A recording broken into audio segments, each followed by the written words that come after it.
grabe ka. Ano ka, naka-immune ka ba? Ang mahal ng damit mo, pero hindi pa rin bagay sa'yo. Butik yan. Nag-wielding ka malapit. Ay, Bisaya ka no? Kunti. Ay, Bisaya ka no? Tapos, alam mo, tuwing nakikita ko yung mga post ko, ay, positive, tanong yung ano ginawa ko. Na-report ko na.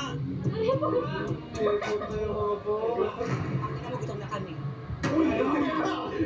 Nagigigil yan. Servo mo sa kapatid mo kay Hawit Gamers. Feeling mo ba perfect ka na nun? Okay. Okay ka na eh. Pagutom na ako. Wamos, ano ka pagpapayaman? Ha? Puro ka vlog ng vlog. Puro ka pagpapasikat. Eh paano naman yung kanin mo pag namatay ka? Saan ka pupunta? Sa langit mo o sa impyerno? Kayo po, gusto niyo po mauna po kayo. Para po. Okay na, alam ko. Kahit ako na ako, alam ko saan ako pupunta. Sa langit. Eh ikaw. Ay, di ko alam. O yun nga, di ba wala ka siguraduhan kasi wala kang pagkakilala sa Panginoon Diyos. Yun ako naahin mo. Hallelujah, hallelujah, hallelujah. Ang lakas mo talaga mga po. Guwapo mo na. Ayan.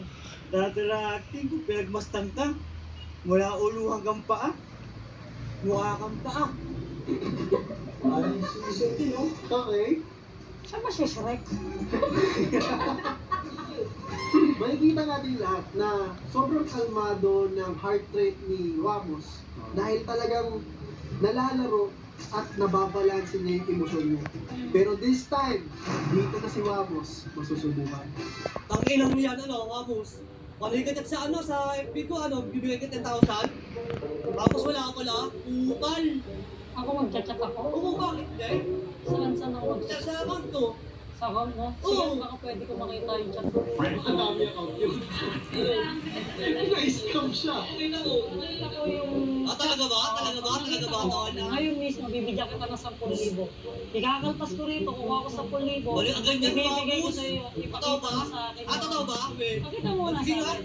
Pakita mo sa akin. Sige nga, no? Asan? Sige. Pakita mo sa akin. Pakasa ka, boy. Malagbag ka ba? Okay, nakuha niyo ng kilite. Next! Kamusta yaman mo? Asumkahan to. Masaya ka na ba doon? Tanggalin mo na yung kulangot mo sa ganito. Paano may, may kulangot Ba't ka? yung gawin? Ha? Ikaw naman to eh. Ano? Hotdog.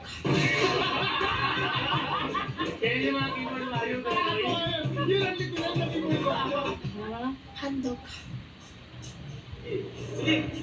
Utay, parang wala kang kaalam-alam. Parang pinilit ka lang na magulang mo rito para magkapera yung nanay mo ah. Hindi kaya nanay mo yung pinapunta mo rito bata ka.